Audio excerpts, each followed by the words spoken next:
2 वेळेला खाऊन पोट भरेल, पण मन मात्र अजिबात भरणार नाहीये. खरं तर घरात भाजीचा एवढा सुगंध दरवळलेला होता, की सगळ्यांना भाजी कधी खाईल असं झालं होतं.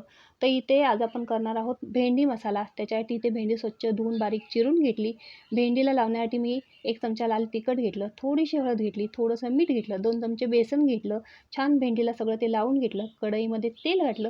5 मिनिटं त्या कढईमध्ये भेंडी छान अशी परतून घेतली. ती भेंडी त्या कढईतून काढून त्याच्यामध्ये परत मी तेल घातलं. 1 चमचा मी जिरे घातले, 2 बारीक चिरून कांदे घातले, 1 बारीक चिरून टोमॅटो घातला, आलं लसूण पेस्ट घातली, छान परतून घेतलं. त्याच्यामध्ये परत मी 2 चमचे लाल तिखट घातलं, मीठ घातले, हळद घातली, 4 चमचे दही घातलं. फोडणीत मी कोथिंबीरसुद्धा घालून घेतली आणि झाकण ठेवून हा मसाला मी तेल सुटेपर्यंत शिजवून घेतला. पुन्हा त्याच्यात मी अर्धा ग्लास पाणी घातलं. ही फ्राय केलेली भेंडी घातली.